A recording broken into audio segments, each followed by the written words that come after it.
surgery went well. Can you tell us what happened? He's unavailable. That's all I'm allowed to say about everybody. So. Okay, is he going to be unavailable for many weeks now? I don't have that answer for you, so he's unavailable today.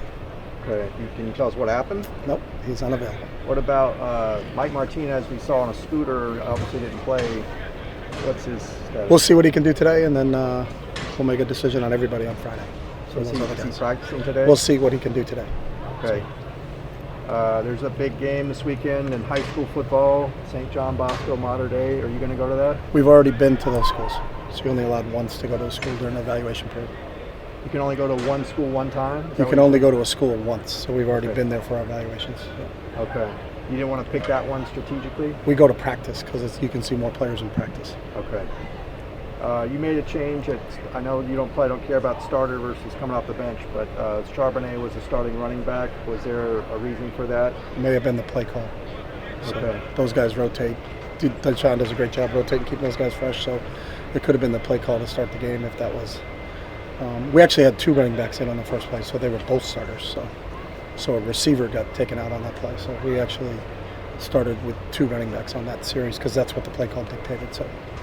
So they were both technically starters by that rule. We've seen players in black jerseys. What do those indicate? Black jerseys. Black shirt. We saw Fernie and Marazzo on Monday. That's what those are their T-shirts that they wear under their pads. It's just a T-shirt. It's not a jersey. Okay. So all of their T-shirts are numbered. So if we ever come out in just shorts and T-shirts, that they have a number on them. So that doesn't. They didn't have any blue jerseys, so we have black for offense and white for defense. Doesn't mean just a T-shirt. Okay. Doesn't indicate long-term injury. No. It's like CSI Los Angeles right here. Right? Holy smokes! Actually, I saw a kid with 1 white sock and 1 black sock. So but I can't tell you what that formula is for either. Does that mean the offense, defense? No, yeah, he plays both sides of the ball. There's a good point. Yesterday, Herm Edwards referred to your offense as eye candy, and he meant that in a complimentary way. He said defenders get caught watching all the shifts, watching all the movement, and it kind of lulls them into where they are.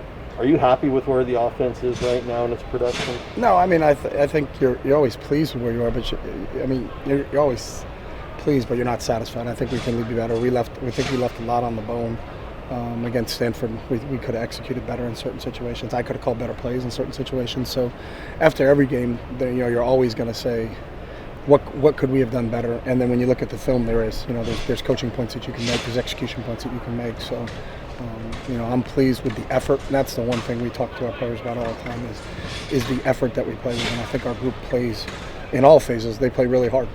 But there's still always correctable things you can do. And as we say all the time, our week is we prepare, then we compete, and then we learn. And so when we get to the film immediately after, for the coaches when we're on the away game, we watch the film on the plane. So, you can come down from a very high win after you're watching the film. So by the time you land, you're like, hey, we got to fix this. We got to fix this.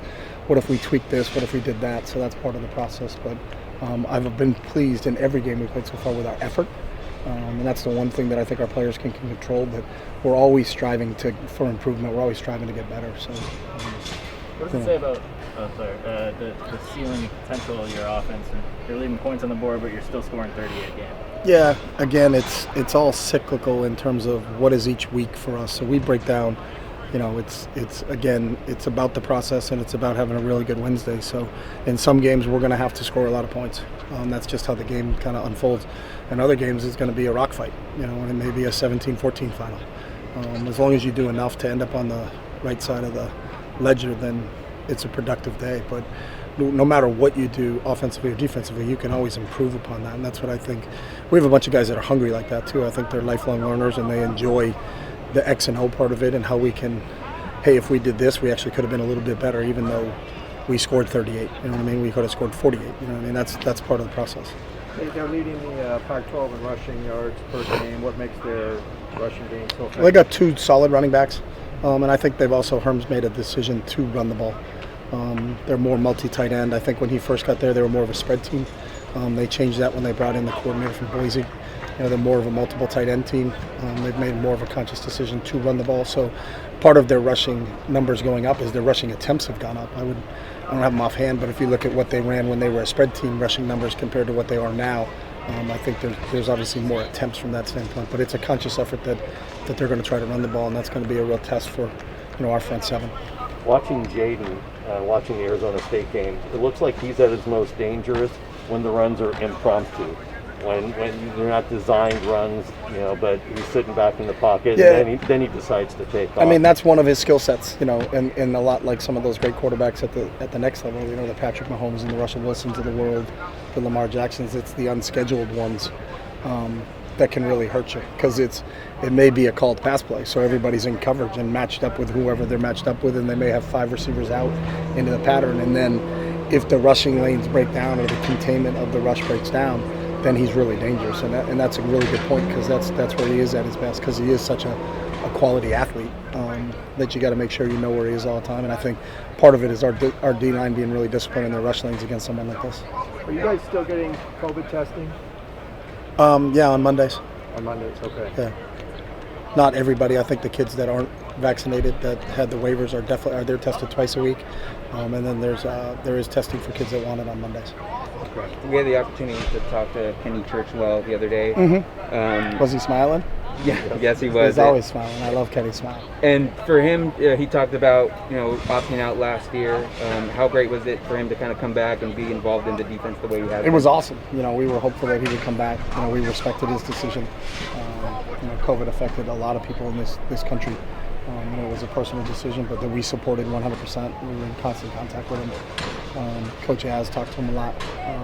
Coach Millwood talked to him a lot. We kept in contact with him, and then we were so excited when this season arrived. When Kenny said he wanted to come back, we welcomed him with open arms, and it's been really good to see. Because when you miss a year of football, there's a lot of snaps that the other guys have gotten that you haven't gotten. But to jump back into it the way he has, we were conscious to ease him back into it. I think KB did a really good job with him in the summertime of just getting him ready to prepare and play at football speed. But to see him make the pick in the Fresno game, and then to see the quality snaps that he got against Stanford, and he's just scratching the surface, because he is a year separated from some of those other guys from an experience standpoint. But he's a talented player. Was really pushing for playing time as a true freshman here, but then tore his ACL. So he's had some, he's faced some situations that have been difficult for him. But for him to bounce back and do what he's doing now, couldn't be more proud of him. So. Individually, what do John Gaines and Duke Clemens bring to the center position? They're both really athletic. Both are really smart. I think all 3 kids that have played center for us, Sam, Duke, and John, our center calls our fronts. Our center calls out our blocking schemes. He's kind of the quarterback of the offensive line, and all 3 of the guys, Sam, Duke, and John, have that ability. They're students of the game. They really, are kind of an extension of Coach Fry in terms of what they're doing up front. And the other thing is Duke and John specifically are really athletic, so that you can do some different things schematically. Not many teams can pull a center. We can pull a center with those 2 guys, because they've also played a ton of football at guard for us. So we have the ability to pull both those guys, whether they're at guard or whether they're at center. But that's something that stands out with both those guys, is their athleticism. You talked about liking afternoon games. Now you've got 2 7:30 starts back to back. Do you, just not personal preference, but does that hurt recruiting, particularly on the East Coast? Yeah, all those things end up being in the fall. I got to put them in a category, so I put them they're all TBUs, because we have no say in when we play. We can say, hey, we wish we played at this time. But when a whole factor of the country doesn't get a chance to see you play, that has to factor in. And I'm a firm believer Christian McCaffrey did not win the Heisman Trophy because they played so many night games. You look at his numbers. He had 500 more yards than Barry Sanders. He's the all-time all-purpose player in college football history, yet didn't win the Heisman Trophy. To me, it was because of lack of exposure. So, and I think everybody understands that. I don't have the solution to it, nor am I asked the solution to it. So they tell us when we play, we play. They tell us we're going to play in Lot 8 at 6 a.m. We're going to play in Lot 8. Last year they told us 43 hours before Cal, you're not playing Utah, you're going to play Cal, and it's going to be at 9 a.m. in front of no fans in the Rose Bowl. All right, we'll get our team ready and we'll go play. So wasn't a solution just for the Pac-12 commissioner to say we're not going to above my pay grade, so yeah. I'm not going to ever tell the Pac-12 commissioner what he should and shouldn't do. You do that, Ben. Okay, I will. Give him a call and you have a chat with him. That's not me. They tell us when to play, we play. So, and that's not a big deal to me. I have a personal preference. I think college football should be played in the afternoon. The NFL is played in the afternoon. There's one night game in the National Football League on Sunday night. The rest of the games are all in the afternoon. They all play at the same time. So the whole we don't want to play certain games at certain times, that's the part I don't understand.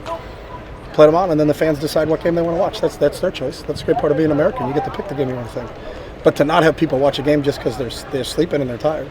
I lived on the East Coast. I didn't get a chance to watch a lot of Pac-12. I had friends coaching in games. When I was in the NFL, I never watched a 10:30 East Coast Pac-12 game. And I love football, and I didn't stay up and watch it. So, all right, guys. Thank you. Thanks, Bill. Thank you.